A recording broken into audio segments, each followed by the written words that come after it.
அனைவருக்கும் வணக்கம். இன்றைக்கி நம்ம என்ன ரெசிபி பார்க்க போகிறோன்னா, முட்டை குடமிளகாய் கடாய் மசாலா. இது ஒரு அருமையான காம்பினேஷன். சப்பாத்தி, தோசை, இட்லி இதுக்கெல்லாம் அருமையாக இருக்கும் ரொம்ப. இது ஒரு முறை செஞ்சு பாருங்கள். இப்போ வறுத்து அரைக்கிறதுக்கு தேவையான பொருளை பார்த்துக்கலாம். கொத்தமல்லி விதை 1 டீஸ்பூன், சோம்பு அரை டீஸ்பூன், மிளகு அரை டீஸ்பூன், சீரகம் அரை டீஸ்பூன், வரமிளகாய் 4 நம்பர் எடுத்துருக்கிறேன். காரம் அதிகமாக வேணும்னா இன்னும் 2 சேர்த்துக்கலாம். இது நல்லா கடாயில் போட்டு வறுத்துட்டு நல்லா அரைச்சிக்கலாம். இது பொடி தேவைப்படுது. அடுத்ததாக தாளிக்கிறதுக்கு என்னென்ன வேணும் அப்படின்னு பார்த்தீங்கன்னா, 2 பழுத்த தக்காளி மிக்சியில் போட்டு பியூரியாக அரைச்சி வச்சுருக்கிறேன். ஒரு நல்ல பெரிய வெங்காயம் பொடியாக நறுக்கி வச்சுருக்கிறேன். 1 கேப்சிகம், 1 வெங்காயம் பெரிய பெரிய இதழ்களாக கட் பண்ணி வச்சுருக்கிறேன். 1 டீஸ்பூன் ஜிஞ்சர் கார்லிக் பேஸ்ட் எடுத்து வச்சுருக்கிறேன். இது கூட 6 முட்டை வேக வச்சு நல்லா தோல் உரித்து வச்சுருக்கிறேன். இப்போ எப்படி குக் பண்ணுறதுன்னு பார்க்கணும். ஃபஸ்ட்டு வறுத்து அரைச்சிக்கலாம். அடுப்பில் ஒரு கடாய் வச்சுக்குவோம். ஒரு 3 டீஸ்பூன் ஆயில் சேர்த்துக்குவோம். கேப்சிகம் ஆனியன் நல்லா ஃப்ரை பண்ணி எடுத்துருவோம். இது கடைசியில் அதில் சேர்க்கறது.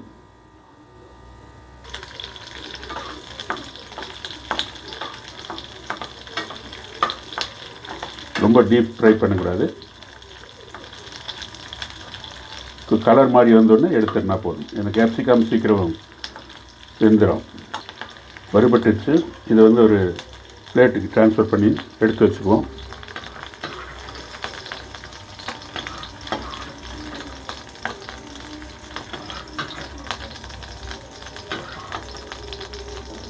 அதே எண்ணெயில் ஒரு 1/4 டீஸ்பூன் மஞ்சத்தூள், ஒரு அரை டீஸ்பூன் மிளகாத்தூள் போட்டு நல்லா மிக்ஸ் பண்ணுங்க.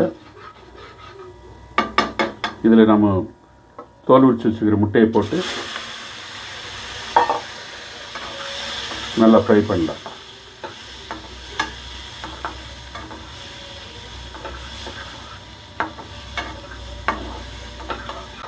மசாலாலாம் ரோஸ்ட் ஆகி நல்லா அதில் ஃபிக்ஸ் ஆகணும். இது ஒரு பிளேட்டுக்கு ட்ரான்ஸ்ஃபர் பண்ணிடலாம்.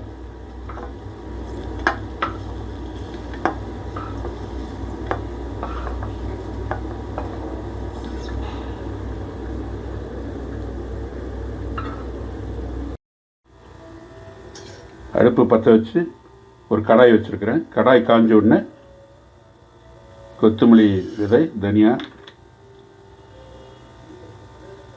சீரகம், சோம்பு, மிளகு இது நல்லா வறுத்துக்கிறதுல அந்த மாய்ஸ்சர்ஸ் போகிற அளவுக்கு வறுத்தா போதும். கொஞ்சம் வறுபட்டோன்னே கொஞ்சம் மிளகாய் போட்டு வறுத்துக்கலாம். வரமிளகாய் போட்டுடலாம்.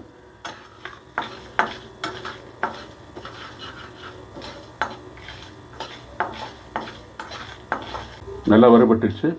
இப்போ ஆற வச்சு மிக்சியில் போட்டு இதை ஒரு பொடியை அரைச்சி வச்சு எடுத்துக்கலாம். அடுப்பில் ஒரு கடாய் வச்சுருக்கிறேன். 1 டேபிள் ஸ்பூன் எண்ணெய் ஊற்றிருக்கிறேன்.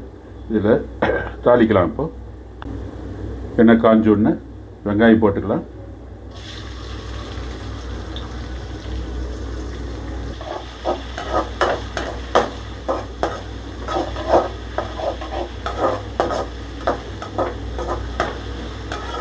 இப்போ ஜிஞ்சர் கார்லிக் பேஸ்ட்,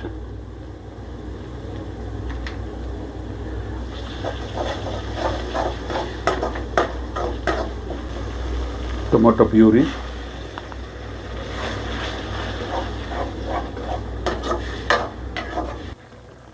எண்ணெய் பிரிஞ்சு வரும்போது 1/4 டீஸ்பூன் மஞ்சத்தூள், 1 டீஸ்பூன் மிளகாத்தூள், தனியாத்தூள், 1 டீஸ்பூன் உப்பு,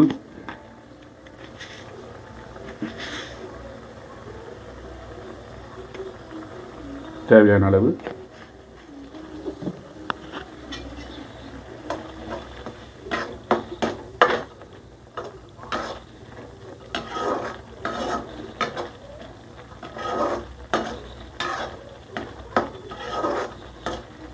மசாலாலாம் நல்லா வெந்து வரட்டுங்க. நல்லா எண்ணெய் பிரிஞ்சு வருது. இந்த மாதிரி டைமில் இது கூட எக் சேர்த்துக்கலாம். சைடில் சின்ன கீரை போட்டு சேர்த்துக்குவோம்.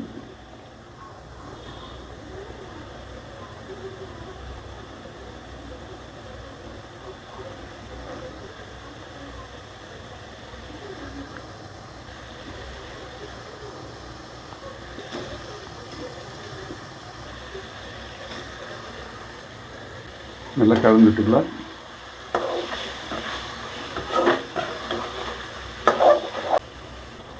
ஏற்கனவே நம்ம வதக்கி வச்சுருக்கக்கூடிய கேப்சிகம், ஆனியன் இது கூட சேர்த்துக்குவோம்.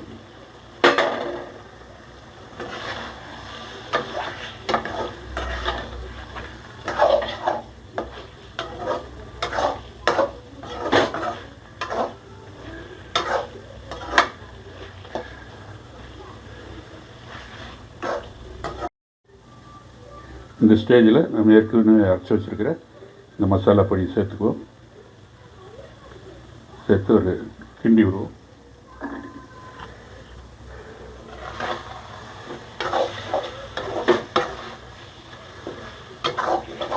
இது கிரேவியாக வேணால் நீங்கள் கொஞ்சம் தண்ணி ஊற்றிக்கலாம்.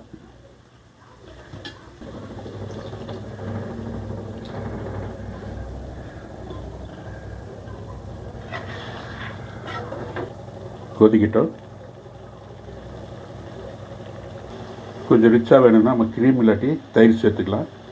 நான் இன்றைக்கி தயிர் சேர்க்குறேன். 1 டேபிள் ஸ்பூன் தயிர்.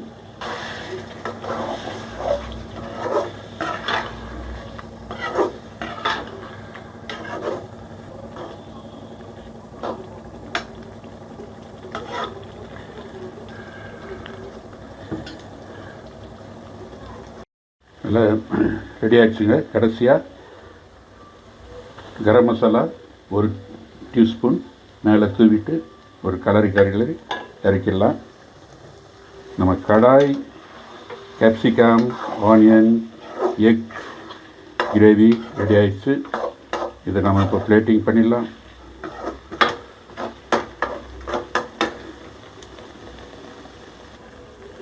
ரெடி ஆகிடுச்சுங்க. இப்போ இறக்கிடலாம். சுவையான egg kadai capsicum onion masala ready ஆகிடுச்சுங்க. இது மீண்டும் சொல்கிறேன், இது வந்து சப்பாத்தி, இட்லி, தோசை, சாப்பாட்டுக்கு சைட் டிஷ்ஷாகவும் ரொம்ப அருமையாக இருக்கும். இது வரைக்கும் யாரும் சப்ஸ்கிரைப் பண்ணல அப்படின்னா உடனடியாக சப்ஸ்கிரைப் பண்ணுங்கள், என்கரேஜ் பண்ணுங்கள், லைக் பட்டன் பண்ணுங்கள், ஷேர் பண்ணுங்கள், கமெண்ட்டில் உங்கள் கமெண்ட்டை வந்து பதிவு செய்யுங்க. ரொம்ப நன்றி. தேங்க்யூ. வணக்கம். அடுத்த எபிசோடில் பார்க்கலாம்.